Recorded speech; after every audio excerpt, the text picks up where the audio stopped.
Donc, qui a eu peur que la jeune Madame de Winter meure dans l'incendie? Levez la main. En tout cas, si vous repensez à tous les moments où vous avez stressé pour cette jeune Madame de Winter, vous voyez à quel point Hitchcock est fort pour créer du suspense. Parce que maintenant, repensez aux toutes premières images du film. On voit le parc, le domaine, etc. Et on entend une voix. Et cette voix over explique qu'elle repense en rêve à Manderley et qu'elle elle croit même qu'il y a de la lumière. Et en fait, elle va nous raconter tout ce qui s'est passé. Donc, elle est bien vivante au début du film et tout ça, c'est un flashback. Et elle nous raconte tout en flashback. Et toute l'histoire se déroule comme racontée par la jeune Mrs. De Winter. Donc, on a... en fait, Hitchcock s'amuse toujours avec le spectateur. Il joue avec nous et il nous dit c'est stupide de croire qu'elle va avoir un problème dans le film, puisque de toute façon, elle vous raconte tout, elle est bien vivante. Mais l'art d'Hitchcock, c'est justement de faire oublier les toutes premières minutes du film pour qu'on soit complètement stressé par tout ce qui se passe. Par exemple, tout le monde est complètement affolé au moment où la jeune gouvernante doit partir pour New York et doit abandonner le nouvel amour naissant. Et donc on se dit, mais comment c'est possible, etc. On stresse. Alors le téléphone qui sonne, il chante sous la douche. Et Hitchcock sait monter son film à la perfection pour nous faire vraiment stresser. Une fois de plus, si on se rappelle, alors que ça fait à peine 10 minutes que le film a commencé, si on se rappelle les toutes premières images, or on sait bien que De Winter, il vit à Manderley, elle dit dans les premières minutes, avec sa voix, qu'elle se rappelle de Manderley, donc elle est à Manderley. Or, dans les dialogues entre les deux, elle a dit qu'elle n'y avait jamais mis les pieds, donc ça veut bien dire qu'elle s'est mariée, qu'elle est allée vivre avec lui, etc. Donc, si vous voulez, chaque fois, on peut repenser à chaque moment de stress ou que c'est impossible qu'il lui arrive un problème parce qu'il y a eu ces toutes premières minutes du film. Or, Hitchcock a créé une manière de filmer, de faire du suspense pour que justement on ait toujours peur. Et c'est extrêmement bien construit. Sur ce film et sa construction, il y a des choses qui sont étonnantes. Par exemple, est-ce que quelqu'un peut me dire quel est le prénom de Mrs. De Winter? Donc, personne ne se rappelle le prénom à aucun moment dans le film. Et il n'y en a pas, oui. Il n'y en a pas. Il n'y a à aucun moment son prénom. Mais alors, par exemple, son nom de jeune fille, alors? Il n'y en a pas non plus. Il n'y en a pas non plus, c'est-à-dire qu'en fait, elle est littéralement un spectre elle-même. Elle n'est pas nommée. Ou plus exactement, c'est le contraire. Elle est un corps, alors que tout le temps dans le film, on pense à Rebecca, qui devrait être présente, mais qu'on ne voit jamais, et qui est tout le temps citée, avec la lettre R partout, avec le mot Rebecca qui est tout le temps répété, alors que c'est le contraire. Donc elle n'a pas de corps, Rebecca, mais elle est tout le temps présente, elle envahit, elle hante le château, et au contraire, la jeune femme a un corps, mais elle n'a pas de nom. Et donc on est obligé de dire la nouvelle Mrs. De Winter quand on veut parler d'elle. Ou alors je vais dire John Fontaine pour simplifier, le personnage joué par John Fontaine. Et donc, vous voyez à quel point Hitchcock est fort, puisque à la fin du film, on se dit, mais Rebecca est tout le temps présente.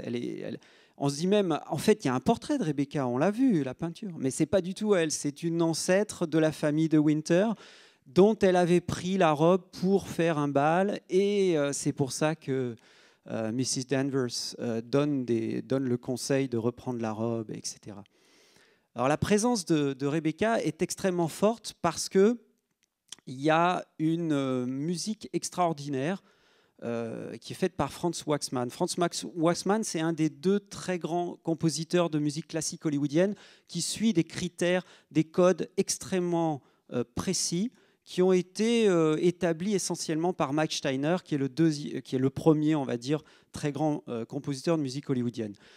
Steiner comme Waxman savent créer des leitmotifs en s'inspirant notamment du travail de Wagner et puis de ceux qui, par la suite, tous les deux ont été des élèves de Mahler. Et ils ont apporté avec eux toute la technique de la composition européenne de la fin du 19e et ils ont tout ce classicisme qui leur permet de construire des leitmotifs extrêmement précis, des thèmes pour chaque personnage, pour chaque idée, qui vont revenir à chaque moment. Alors quand on pense à ça et qu'on revoit le film plusieurs fois, on se rend compte à quel point c'est automatique, c'est-à-dire que chaque fois que le nom de Rebecca va être prononcé, le thème de Rebecca va surgir, et non seulement son thème, mais un instrument précisément va être utilisé. C'est un instrument assez étonnant qui s'appelle le Nova Chord. Nova Chord, c'est une sorte de mélange entre un orgue et des ondes Martenot, et qui fait une sorte de vibration, comme ça, et c'est ça qui va faire le thème. Et une espèce de mélange de fantomatique et de thème romantique. Et cet instrument, qui est utilisé par Franz Waxman, permet de faire naître la présence de Rebecca, malgré le fait qu'elle soit morte, chaque fois qu'on arrive, par exemple, dans la chambre de Rebecca, et là, les rideaux vont se soulever. Il y a quelqu'un qui a très bien réagi, il y a quelqu'un qui a sursauté au moment où la porte a claqué, quelqu'un dans l'assistance que j'ai entendu crier, tellement la présence de Rebecca est forte. Et donc, il y a un fantôme, littéralement. Or, le génie de Hitchcock, c'est de ne faire jamais apparaître ce fantôme et de construire une histoire qui est extrêmement simple et réaliste, d'une certaine façon, si on arrive à comprendre tout ce qui se passe, une histoire policière, comme il a l'habitude de le faire. Sauf que c'est un roman de Daphné du Maurier et qu'il fait baigner l'ensemble dans un monde fantastique avec cette présence fantomatique qui est due essentiellement au travail de la gouvernante Danners. Elle va chaque fois mettre des fleurs pour rendre la pièce, la chambre de Rebecca, exactement dans l'état où elle la voulait, donc elle est vivante, elle va ouvrir les volets régulièrement, aérer régulièrement, etc. Et donc la présence de Rebecca est évidente. Mais en plus, cet instrument et le thème musical vont arriver à chaque moment où on va souligner sa présence. Alors la musique écrite par Franz Waxman dure presque tout le film. En même temps, elle est extrêmement discrète. C'est-à-dire qu'il faut vraiment se concentrer pour réussir à saisir les différents thèmes, le thème de l'amour, le thème de Mandalay, le thème de Rebecca. Il y a un quatrième thème. Et ces différents thèmes vont se croiser, s'entrecouper. Des fois, ils sont cités seulement par quelques notes. Et c'est ça qui va nous transporter. Il y a un seul moment dans le film où il n'y a pas du tout de musique. Est-ce que quelqu'un a repéré ce moment ? Alors, on est tellement pris par la musique. Ouais. C'est pendant l'enquête, il me semble. Voilà, tout le procès se fait sans aucune musique. Et Hitchcock, il n'aimait pas trop les musiciens, même après sa rencontre avec Bernard Herrmann, qui a été très fructueuse, puisqu'ils ont fait 10 ans ensemble des films, mais il n'aimait pas trop les musiciens, et là, il a été obligé, c'est David Selznick qui disait « Non, Franz Waxman va faire la musique, etc. » Bon, il a accepté, mais sans doute il a dû réussir à négocier ce passage-là sans musique. Or, justement, c'est une tension énorme qu'il y a pour le spectateur, comme pour De Winter, comme pour la jeune Mrs. De Winter, puisque on se demande s'il ne va pas être condamné à mort parce qu'on va découvrir qu'il est un assassin. Donc, il y a une tension telle qu'il n'est absolument pas nécessaire de rajouter de la musique, et on est suffisamment pris par ce qui est en train de se passer dans le procès, les simples éléments de dialogue suffisent. Donc, pas de musique à ce moment-là. À quel moment la musique réapparaît ? Au moment où on va voir le médecin, qui est joué par Leo G. Carroll, qui va rejouer plus tard un petit rôle secondaire aussi dans North by Northwest d'Hitchcock.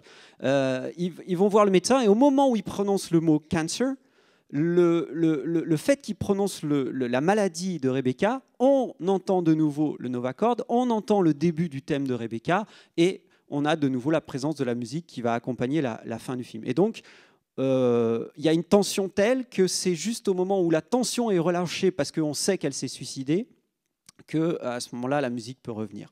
Donc il y a une construction méthodique extrêmement précise qui réussit à prendre le spectateur et à ne jamais le lâcher, d'où ces 2h10 qui passent à toute vitesse, dans lesquelles, justement, parce qu'il y a la musique qui souligne certains éléments avec discrétion et qui nous emmène là où le compositeur et le réalisateur veulent nous emmener.